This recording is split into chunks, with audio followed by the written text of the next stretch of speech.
Hey guys, welcome back for the final time to the Sonic Adventure Classic Mode Let's Play. And in classic Sonic tradition, we're going to actually be watching a cutscene before we get into the final boss. You know, naturally, particularly in Sonic 3, of course, you'd get a lot of different cutscenes and sequences leading up to the final battle. But, yeah. So, you may notice that this is a little bit familiar. This actually looks a lot like the opening sequence to the game. And that's where they actually pull all these different sequences from. Not every single part of it, some of it is unique to the intro, but this is actually a really cool cutscene. Very, very menacing and certainly very un-Sonic-like. So keep an eye on all those people on the side of the road, by the way. So this is the work of Chaos, who now has all 7 Chaos Emeralds in his possession and can transform into its final form. And causes a lot of panic, but look there! All those streets are suddenly completely barren. Every single person escaped unscathed from this torrential tidal wave of terror. Somehow. I think all the humans must have Sonic superhuman speed or something, because no idea how that works. But yeah, that is the official line on the subject, and you'll be able to hear all the people talking a bit later. Here's the big bad himself. Chaos. Looking very cool. I mean, he looks fantastic in this cutscene. Way better than he does in the actual game, naturally. But, you know, Sonic Generations really capitalized on that design, I guess, what was it, 15 years later or so? So, you know, that was actually one of the coolest things about Generations, is the boss fight against Chaos's final form. So, everyone is watching on, Sonic's here. If I wasn't just dreaming, that monster is a real menace. I don't know what that means, Sonic. He just had a Tikal-based hallucination before this, but still a little bit of a weird statement there. But Eggman comes in with the egg carrier, After Chaos too. and he wants revenge because Chaos betrayed him. Maybe because something like this could happen. Look at that incredible animation there. So yes, we have actually looked at the cutscenes before in this Let's Play. So yes, see the amazing cutscenes in their full glory. You know, I think Chaos's model in the game actually looks pretty good. It's pretty imposing. And, you know, this cutscene is probably one of the best in the game, in all honesty. But at the same time, you know, it's not particularly amazing. The final battle really looks cool, and certainly as a final battle environment, this is really cool. But if you think of a creature like Morpher from Ocarina of Time, Chaos looks good, but not a huge leap compared to the previous generation of systems. Oh, it's you. So this red ball of light is Tikal. Who sealed Chaos in the Master Emerald? So yes, this is where we kind of get a bit of explanation. And Sonic kind of puts it all together, which I do appreciate that Sonic is the one to kind of figure everything out. My heart has always been in the Master Emerald along with Chaos's. So yes, she's actually been trapped in the Emerald for a very long time. And sadness. But interestingly enough, I believe that Tikal was voiced by the sound engineer's current girlfriend at the time. Or something like that. Naturally, they didn't have a particularly rigorous veto process for who gets to voice act these characters at that time. It was much like, I believe, you know, Capcom and Konami, who have some good voice acting and some infamously bad voice acting. But yes, Chaos has drained all the Emerald's power. He must be sealed in the Master Emerald now. How can that help? You can seal him away, Sonic. It won't change how he feels inside, will it? And now Sonic goes on to this really, I don't know what you'd say exactly, sanctimonious rant. His heart will still remain in turmoil, he'll just be trucked. And, yeah, not really a very Sonic-y piece of dialogue in my opinion. Certainly I can't imagine him saying it now. But, oh gosh, that's a terrifying transition. Now that Big the Cat right there, he can glitch up a ton of times in this cutscene. He gets this really weird, I think he gets Amy's textures or something all over him.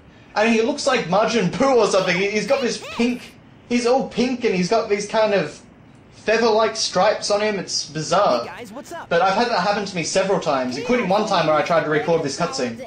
A long time ago. Sonic, you should So Chaos only used the negative power of the Emerald, but Sonic can use the positive power! I think Tails is right. Because friendship and... yeah. Go Sonic! Yeah, Sonic! You may not be able to hear it, but you, people in the background are saying, you know, go Sonic and all that. It's people in the buildings, supposedly, that's the idea, yelling out. All those people that got off the streets and are still alive. Our positive feelings toward each other can make it work. So, yes. But, here it is. Super Sonic.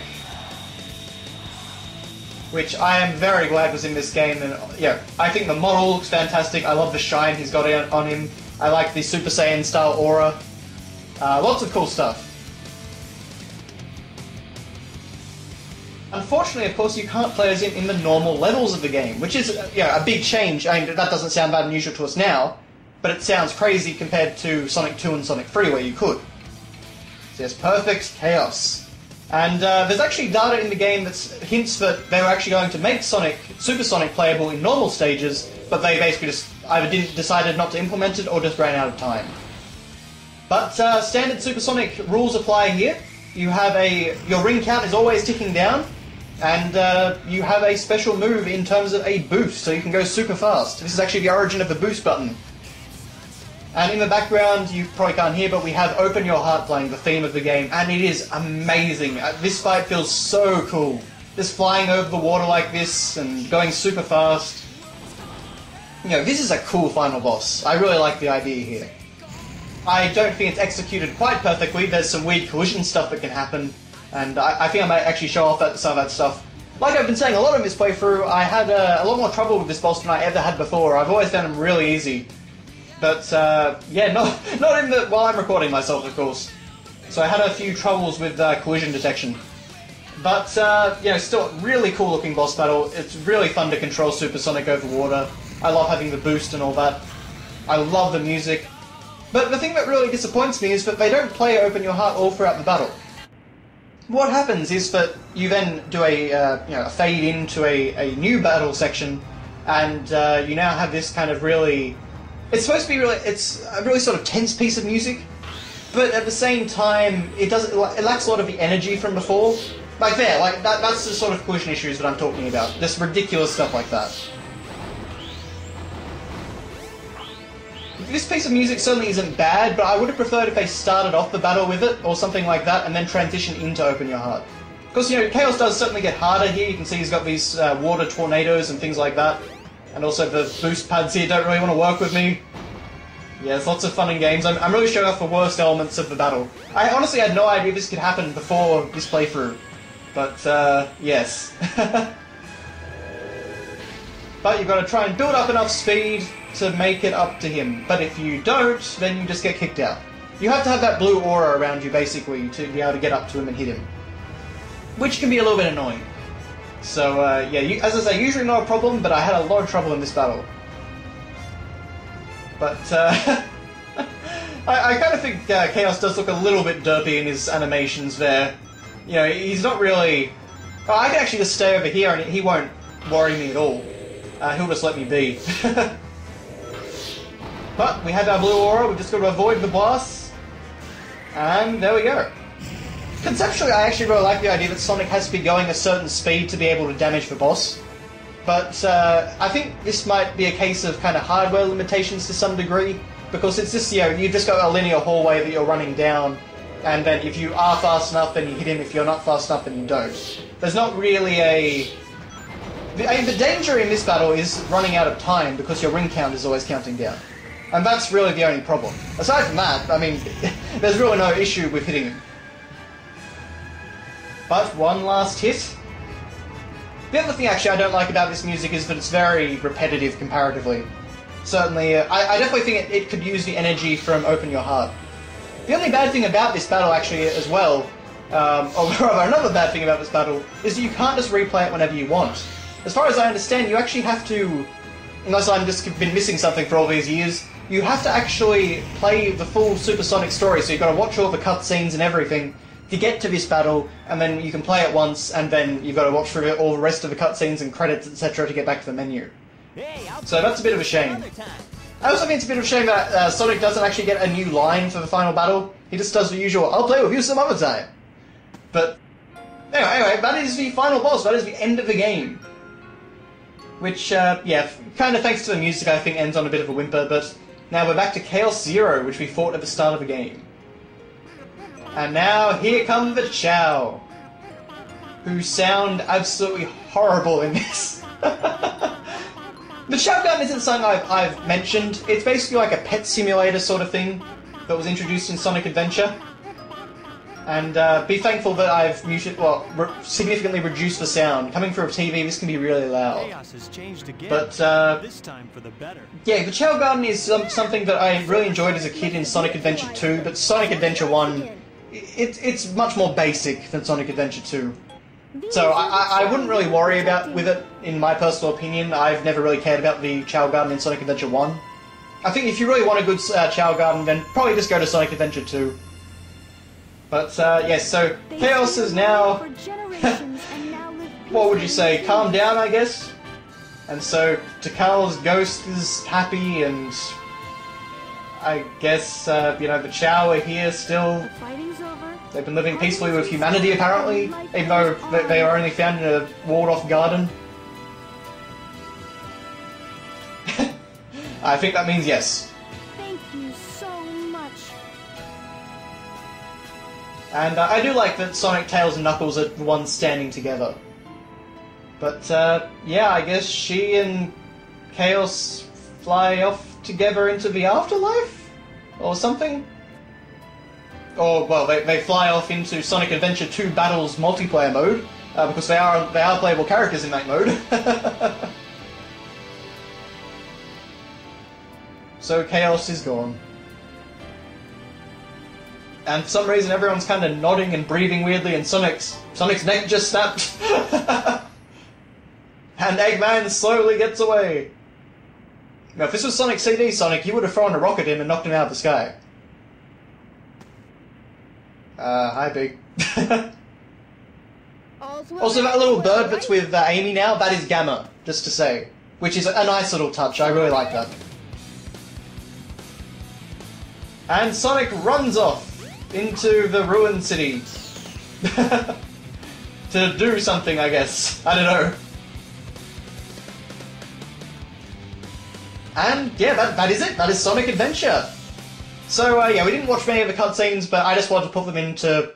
partly to beef up the final part, I guess, and also just because it felt appropriate.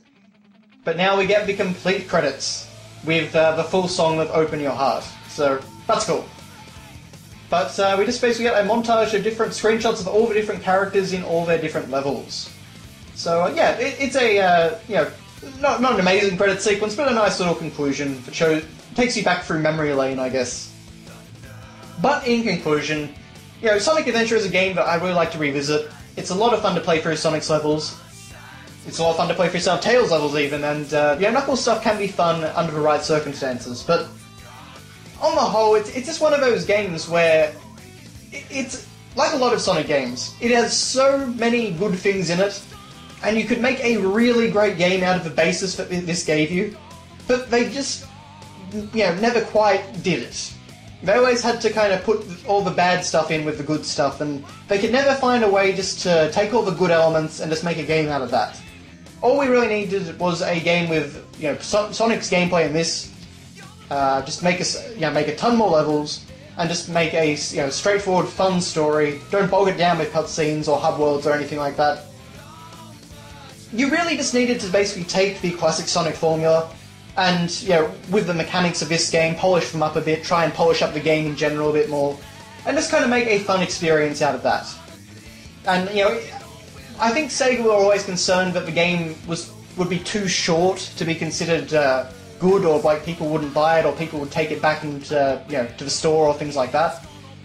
Which is certainly a fair complaint, but I think at this point they seem to have mainly learned that, or at least they did with Sonic Colors anyway. They actually kind of decided to do a Sonic-only game with just Sonic-only levels, and, of course it paid off for them. So, I think Sega have kind of come around on that idea, and I'm very curious to see what they do next. But, it's just one of those things where Sega, they always have to kind of change things or mess things up for themselves, and it's a shame. It's like Sonic Heroes. Sonic Heroes could have been a really great game if some of the level design was improved, and above all, the controls were fixed. They had a wonderfully controlling game with Sonic Adventure 1 and 2, and for some reason they decided to throw all that out of the door and just do just make a new control system which didn't work nearly as well. And then you've got, like, say, Sonic Generations. Sonic Generations is a fantastic game. And then you have Sonic Lost World, which tries to do a new thing once again, which I think is a bit of a shame because they were finally starting to get the boost formula down, in my opinion. And while I was certainly... What's the word exactly? Well, I was happy for them to try something new, and I was very interested in the ideas that they were proposing for Lost World, like parkour and all that, to keep your momentum going. I just don't think that they managed to capitalize on it, and Lost World was just a very average game for me. I didn't hate it, but at the same time, I didn't really like it either. So what Sonic Team do next is going to be really interesting. I just hope that they finally learn to just take the good bits and just work on them, rather than having to come up with something new all the time, rather than feeling this strange pressure to come up with something different. Just capitalize on the good stuff you've made, because in Sonic Adventure, there is so much good stuff, there are so many great levels, there's so much fun stuff that I want to revisit. So just to get a game that was, that was basically all that good stuff with just a few dark spots, that would be great. As a lot of people keep saying, really with the next Sonic game, I just want a good game. And Sonic Adventure, I definitely feel, is one of the closest titles we've ever got to having a good game. In the 3D era, I should say. I definitely consider Sonic 3, Sonic 3 and Knuckles, Sonic 2, even to an extent Sonic 1 and Sonic CD to be great games. So, but that is the end of the credits, and that is just about the end of our playthrough. Sega Digital Studio there, which I don't know if that's actually Beat, the character from Jet Set Radio, is his face there, but anyway, Sonic Team presents. And what do we have? We get a nice little CG picture at the very end here. So it's, of course, we've got Tikal with all the chows, and of course Chaos, I guess, guarding the Master Emerald or something. Maybe Knuckles has friends now, who knows. But thank you very much for watching, guys, and I'll see you next time.